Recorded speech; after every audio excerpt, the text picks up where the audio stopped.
बिहार समेत कई राज्यों में छठ पूजा बड़े ही धूमधाम से मनाई जा रही है। छठ का आज तीसरा दिन है और ग्रेटर नोएडा वेस्ट में भी छठ का महापर्व बड़े ही धूमधाम से मनाया जा रहा है। यहाँ हाई राइज सोसाइटी की बात की जाए तो हाई राइज सोसाइटी का जो स्विमिंग पूल है उसी को ही जो घाट में तब्दील कर दिया गया है और अब से कुछ देर पहले जो व्रती महिला थी उन्होंने डूबते सूरज को अर्घ्य दिया था और अब कल मॉर्निंग में सुबह उगते सूरज को अर्घ्य दिया जाएगा। और जो यहाँ कुछ महिला हैं जो व्रती महिला हैं जानते हैं उनसे कि किस प्रकार से महापर्व मनाया जा रहा है। मैम क्या नाम है? प्रियंका।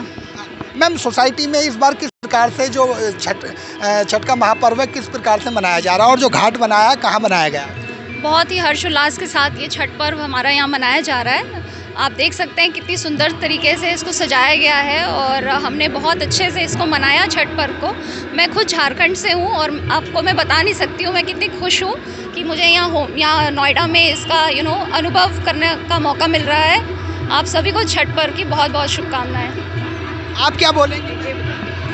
ये बहुत अच्छा ऑर्गेनाइज़ किया है सोसाइटी में और मैं फ़र्स्ट टाइम अटेंड कर रही हूँ मतलब ये फंक्शन और बहुत ही अच्छे से और इतने लोग यहाँ पे लोग आते हैं और इतने अच्छे से सेलिब्रेट करते हैं तो बहुत अच्छा लग रहा है हम लोग। और भी कुछ महिला हैं उनसे भी जानते हैं। मैम आप भी व्रती होंगी और किस प्रकार से आज पूजा अर्चना की है और सुबह मॉर्निंग में जो अर्घ्य है वो सुबह दिया जाएगा वो किस प्रकार से दिया जाएगा? एक्चुअली मैं तो फर्स्ट टाइम ही ज्वाइन कर रही हूँ तो मुझे इतना जानकारी नहीं है। बस मुझे ना एंजॉय करना था, यहाँ आके पूजा देखना था कैसे होती है क्या होती है, क्योंकि मुझे इसके बारे में कुछ भी नहीं पता था। लेकिन बट मैं यहाँ आई और मैंने देखा, मुझे बहुत अच्छा लगा। मैंने बहुत सारी पूजा देखी कैसे होती है क्या होता है और मुझे ना ये सिंदूर लगाने का बहुत शौक था तो वो उसके लिए और आई, मैं स्पेशली इसी के लिए आई थी।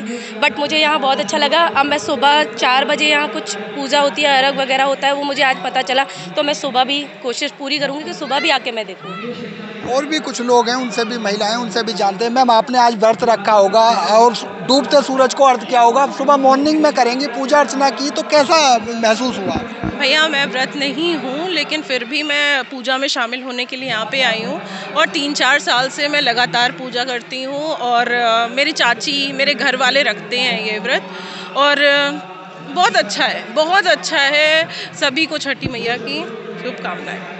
जैसे मैम इस बार या हर बार ही जो सोसाइटी का स्विमिंग पूल है उसी को घाट में तब्दील किया जाता है या घाट पर ऐसे ही होता है? हर बार ऐसे ही होता है लेकिन कोई भी परेशानी किसी को नहीं होती है। बहुत आराम से बहुत सादगी के साथ ये पूरा होता है। त्योहार बहुत अच्छे से मनता है हमारा। मैम कुछ और भी हैं उनसे भी जानते हैं। मैम आपकी सोसाइटी में कल्चरल प्रोग्राम भी हो रहे हैं, किस प्रकार के प्रोग्राम हो रहे हैं छठ को लेकर? यहाँ गायिका लोग आती हैं और छठ का उत्सव बहुत अच्छे से मनता है भैया। और यहाँ छठ का गीत जो होता है भोजपुरी वाला यूपी बिहार में जो गाया जाता है वो यहाँ पे गायन होता है और बहुत ही अच्छे से उत्सव मनाया जाता है। हम लोग तो ऐसे बनारस के हैं लेकिन फिर भी यहाँ नोएडा में रह के तो कोई भी कमी नहीं हो मतलब महसूस नहीं होता है कि हम बनारस में नहीं है तो छठ नहीं देख पा रहे हैं। अपनी सोसाइटी में इतनी अच्छे से छठ की व्यवस्था की जाती है और हमें खुशी है कि अपनी सोसाइटी में इतनी अच्छे से उत्सव मनाया जाता है और सुबह भी ऐसे ही मनाया जाएगा। जैसे शाम को ढलते हुए सूरज को अर्घ्य दिया गया वैसे सुबह उगते हुए सूरज को देंगे वो लोग 5-6 बजे के आसपास। फिर उसके बाद पूजा समाप्त हो जाता है, फिर वो लोग जाके पारण करती हैं। हम तो व्रत नहीं रहते लेकिन देखते आते हैं कि फिर उसके बाद वो लोग पारण करेंगी और फिर पारण करेंगी व्रत का। तो हमें बहुत अच्छा लगता है। सबको छठ की हैप्पी छठ। देखिए आज मैं नोएडा ग्रेटर नोएडा क्षेत्र में जहां बहुत बड़ी संख्या में बिहार पूर्वांचल मिथिलांचल के लोग यहां पर बसते हैं और मैं देख रहा हूं कि किस भाव से किस श्रद्धा से लोग इस पर्व को मना रहे हैं, जिसमें सूर्य देवता जो हमारे साक्षात देवता हैं उनको दोनों समय में उगते हुए सूरज ये एक अकेला पर्व है और अस्त होते हुए सूर्य दोनों का नमस्कार किया जाता है। और हमारी बहनें बेटियां हमारी सभी वर्ग के लोग बुज़ुर्ग भी लोग युवा भी लोग सभी लोग मिलकर इस भाव से इस त्यौहार को मनाते हैं। यही भारत की पहचान है। 140 करोड़ देशवासियों में जहां हर 150 किलोमीटर पर धर्म जाति खान पान पहनावा बदल जाता है, कैसी उनसी ताकत है जो सबको एक मुट्ठी में बांध कर रखती है। वह है भारत की संस्कृति, भारत का अध्यात्म और उसी अध्यात्म की एक छटा हम यहाँ देख रहे हैं। ये भगवान सूर्य को नमन करने के लिए, उनकी बहन माँ षष्ठी को नमन करने के लिए हम सब लोग अपने आसपास के जगहों पर, कितनी जगहों पर 42 निमंत्रण तो आज मेरे पास है।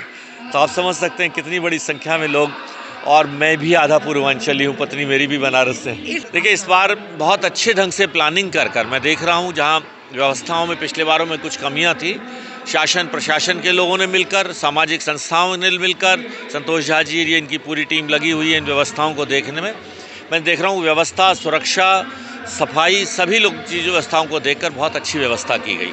और आप देख रहे हैं अध्यात्म की हमारी बहनें बिहार, मिथिलांचल, पूर्वांचल के लोगों से कोने कोने से आकर श्रद्धा भाव से एक भावनात्मक रिश्ता छठी मैया के साथ जोड़ती हैं। उनका आशीर्वाद हम सब पर बना रहे, यही भारत की पहचान है, यही भारत की ताकत। छठ का महापर्व जहां पूरे देश में धूमधाम से मनाया जा रहा था, वहीं ग्रेटर नोएडा की हाई राइज सोसाइटियों में भी धूमधाम से मनाया जा रहा था। अभी हमने कुछ देर पहले दिखाया था कि कैसे जो व्रती महिला थी, उन्होंने डूबते सूरज को अर्घ किया था और उसके बाद पूजा अर्चना की थी। कल सुबह उगते सूरज को अर्घ दिया जाएगा, उसके बाद छठ मैया का जो त्योहार है वो उसका समापन हो जाएगा।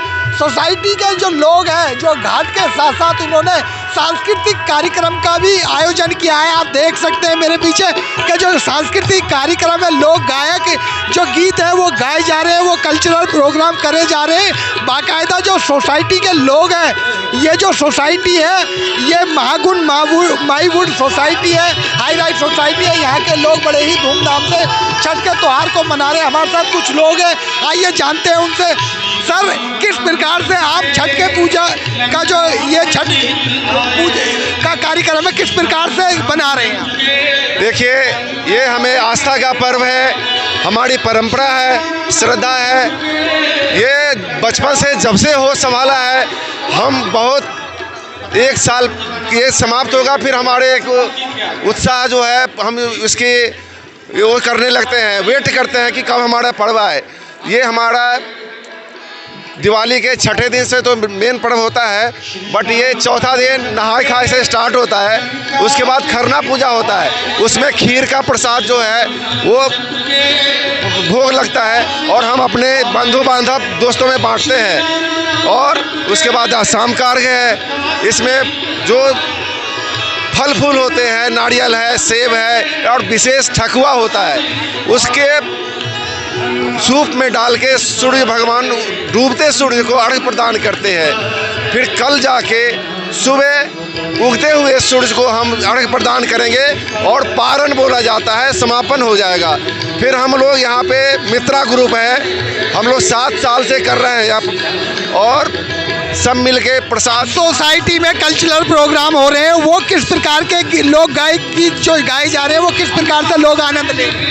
ये हम लोग करते हैं कि जो भी व्रती है या जो हमारे समाज के हैं, उनको एक उत्साहवर्धन होता है और हमारी आस्था जो है माता के भजन करके उनके प्रति हम लोग समर्पित अपना भाव सब देते हैं। और भी लोग हैं, उनसे भी जानते हैं। छठ का महापर्व चल रहा है सर, आपकी सोसाइटी में महापर्व मनाया जा रहा है छठ का। आज डूबते सूरज को अर्घ्य दिया गया, कल उगते सूरज को, तो ये किस प्रकार से आज कल्चरल प्रोग्राम भी हो रहे हैं, क्या कहेंगे? ये देखिए, ये सनातन संस्कृति का बहुत अच्छा विचार है। यहाँ पे बहुत जगह कहा जाता है कि सूर्य की उपासना करने से, एक मैं श्लोक बोल दूंगा आपको, कहा गया है संपत्तो च विपत्तो च महात्मन एक रूपता उदय सविता रक्तो रक्त च अस्तमय तथा। मतलब सूर्य ही ऐसा है कि उगते समय और डूबते समय सूर्य का जो रंग होता है वो एक जैसा होता है। एक समरसता, एक समाज, एक जगह, एक प्लेस, एक उत्सव, एक महोत्सव, और एक सभी को एक समान रूप से देखना, यह उत्सव हमारे लिए यह सीख दिखलाता है। और यह उत्सव ही नहीं, महाउत्सव है, महापर्व है हमारे लिए।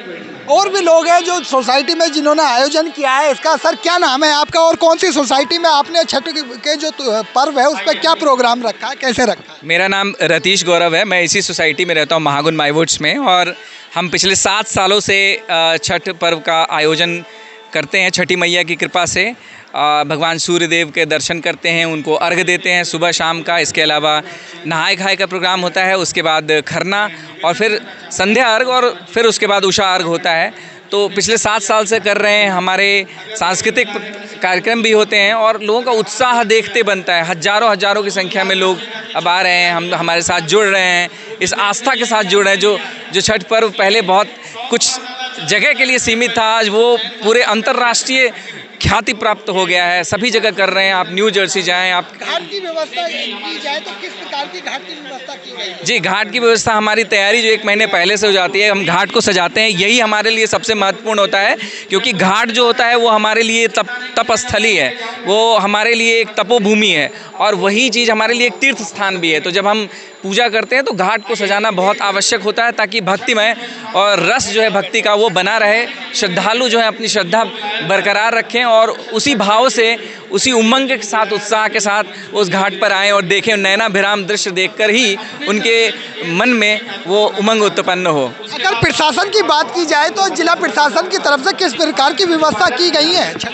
जिला प्रशासन की तरफ से हमें पुलिस से क्लियरेंस मिलती है, जो कि बिल्कुल सुलभ है। हम जाते हैं, उनको एक ज्ञापन सौंपते हैं और वो हमें क्लियरेंस दे देते हैं। जिला प्रशासन जो है बाहर साफ़ सफाई भी कराता है और जिस तरह का सहयोग होता है, जैसे सुरक्षा का सहयोग होता है, वो सब हमें देते हैं। और देखते हैं, आप खुद अभिभावक की तरह सांसद जो है यहाँ पर आए हैं और उन्होंने देखा है हमारे प्रोग्राम को, और ये हर साल आते हैं, ये शुरू से ही हमारे साथ जुड़े हुए हैं। ऐसा नहीं कि ये सांसद के रूप में आते हैं, ये हमारे अभिभावक के रूप में आते हैं।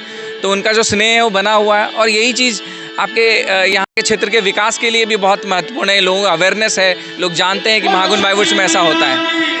आज जो तीसरा दिन है, आज डूबते सूरज को अर्घ्य दिया गया, कल सुबह उगते सूरज को अर्घ्य दिया जाएगा, उसके बाद जो व्रत होगा वो खुल जाएगा। तो कैसे प्रक्रिया रहेगी, कल की क्या तैयारी की? जी, तैयारी ये है कि कल दूध की व्यवस्था होती है, क्योंकि दूध से ही अर्घ्य दिया जाता है और सुबह के अर्घ्य की वही व्यवस्था है। जितने व्रती हैं सबके स्लॉटेड एलोकेटेड हैं और जैसे ही वो व्रत अपना ख़त्म करेंगे उनके लिए फिर पारण की व्यवस्था की गई, जो महाप्रसाद होता है वो वितरित होगा। फिर पारण की व्यवस्था की गई है, व्रतियों को बहुत सात्विक और हल्का भोजन दिया जाता है, वो व्रती खाते हैं। और उसके अलावा जो है महाप्रसाद का वितरण होता है हमारा, जो कम से कम 3000 पैकेट बनते हैं और उस प्रसाद का वितरण होता है मित्रा की तरफ से। धन्यवाद।